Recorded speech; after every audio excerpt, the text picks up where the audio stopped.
go live here. So we are just a few minutes away from getting started. I really appreciate you joining here. So yes, this is going to be pretty cool, and I need to go here. So yes, so one of the things that I've long wanted to talk about is how to automate the migration and what you can actually do with your migration setup and running it smoothly. And one of the different things is obviously we have added our migration tool that allow us to actually automate these steps. So I hope you are here and you want to see a little about how you can actually manage these things with the help of FIGAF to make your migrations a little easier. So yeah, if you're here, let me know in the chat. So let me show you a little about some of the ideas that we have had for this duration and this release, because yeah, as you know, we have been working a long time with automating PI to CPI migrations, making it a lot easier for customers to get started with the platform and figure out what is it that they can actually use this for. And yes,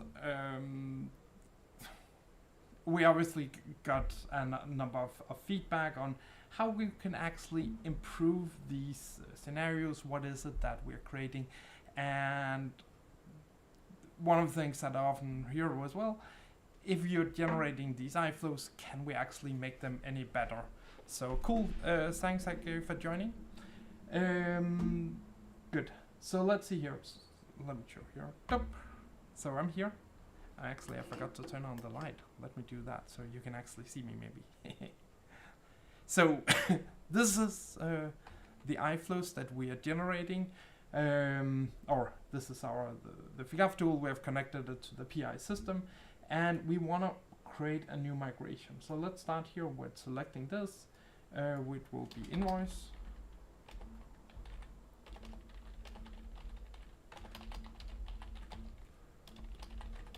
The live video for this. We will first just select the default one because that is what we have been using so far, and just give you an idea about what actually can occur here. So here we have the setup. We can decide, are there any of these flows that we do not want or send messages through? Then we can go in here and select or deselect these. We also have a list of the different resources that will be migrated with this script, and we can decide which of them do we actually want to use and which do we not. So let's for now just say this. We can preview it here. We can see what is the actual iFlow that will be generated, and if we just click migrate, then we can see this in action.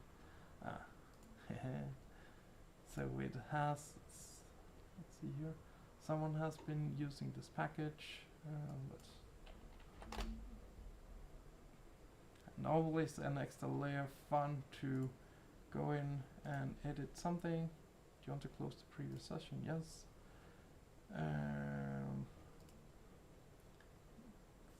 Cancel. Let's see if it works now. So right now we can see we have created a new iFlow with this content in, and this is what the iFlow look like based on the two branches we received. We would map it with these content, and obviously in here we have a message mapping.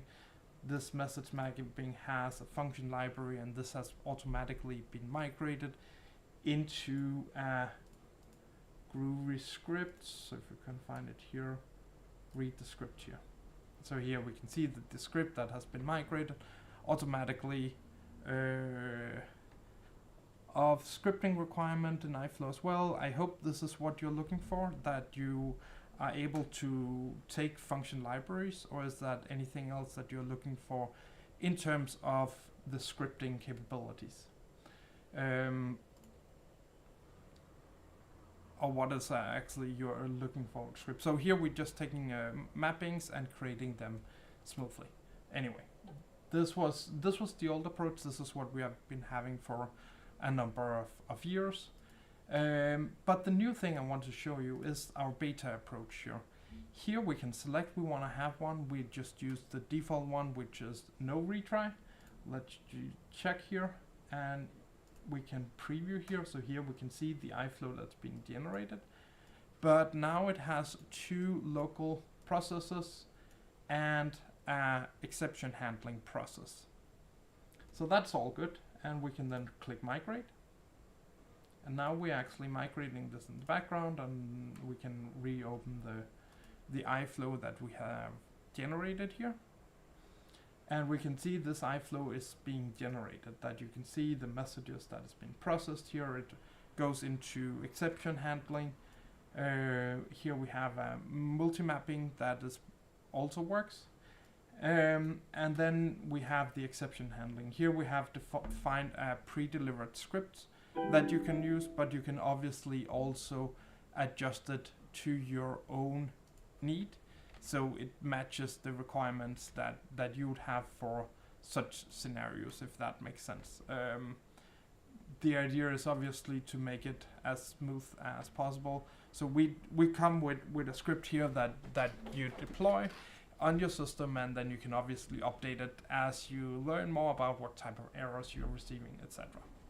Anyway, this is pretty cool. It gives you much more flexibility in the way that you are dealing with the integration, so you can actually see where some message is being processed, how it works, and what is going on with it. Okay, so let's go back. So we also have another option, which is the JMS, and here we will still need to just check it will see everything is going on, and we can then press migrate here. If we then press migrate, it will migrate the iFlow, and we will see that the iFlow probably looks much the same as it did before. We have the same receivers, but now we have a new step here. Here we are adding a JMS message that will be sent. So we are added a flow that sends it to a JMS communication channel each time it fails. So it will only go there if the iFlow fails, not for all different scenarios. And I think that is a critical distinction, because I obviously have seen a lot of times when working with this that you send the message in directly to a JMS queue and then you pick it up afterwards. But that has 2 challenges. One is, as I read on this queue, that there's only 30 queues in the standard integration suite, and then you need to upgrade. And I think the other one is that it will cost a message to send it here. So there is some differences between these and what they can deliver. Okay, anyway, let's try to deploy this. And then obviously it is interesting to see, does this actually work? And if we go back to our overview here, we do have the testing tool capability that you can use here, and we can migrate test cases here. So we'll just take the last one here, migrate it to the iFlow, create a new test suite for it, and it knows where to fetch these messages. So, and if you're not, you can always go in here and see, okay, where is it, this part, this message mapping or message in the process. So let's just say save here. And now we have this test case here. We need to go here and run it. We need to license it.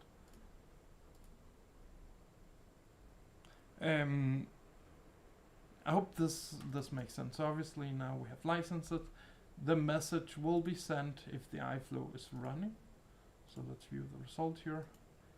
If we check here, I did see earlier when we ran here, so we can see that the messages has actually been processed here.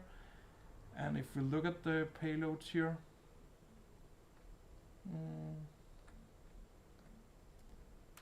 we can see what is going on.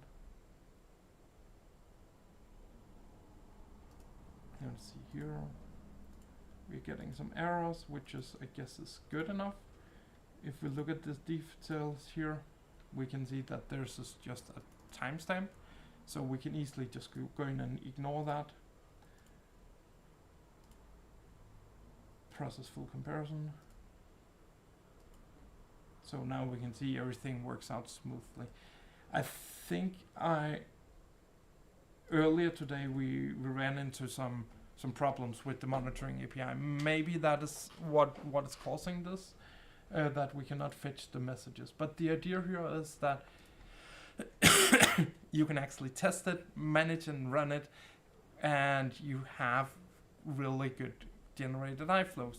So you can actually go to the FIGAF site, sign up for the free trial, try it out, and see if it is actually producing the iFlows that you would need for managing your scenarios, or is there something else? Because I think the idea is obviously here that we create a fully functional iFlow that is separated, and once you have it as local processes, it becomes a lot easier for you to manage it, split it, etc.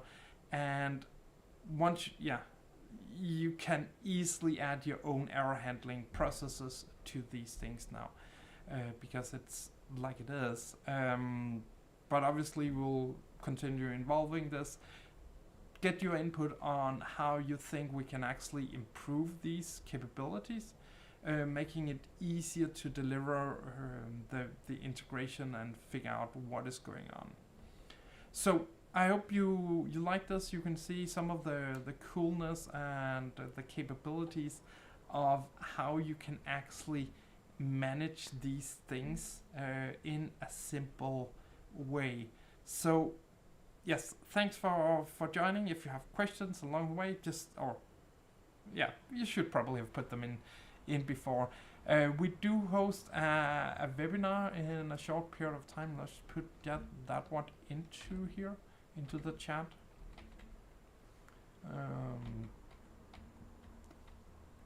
So where we'll be talking about this, and obviously going from a bigger aspect of this and seeing, okay, so what is it that we can actually do with these scenarios? How would this actually work, and how would this apply to our scenarios that we're dealing with? And yeah, obviously we're not done yet. There's a lot of ways that this can be improved. Because getting feedback is what we opt for here. So try it out, come with some feedback on what you think can be improved, and obviously we do hope it will work smoothly in your organization. And yes, thanks. I hope you find the tool cool, and it is about saving a lot of time, and I think that is what you can actually do. And I think that the part we have about you can actually select specific parts of this also makes sense, because a lot of times you would only want to migrate one out of two scenarios. So if you have iDocs, etc., or invoice iDocs, you only want to migrate one of the partners there or one of the scenarios. That makes sense.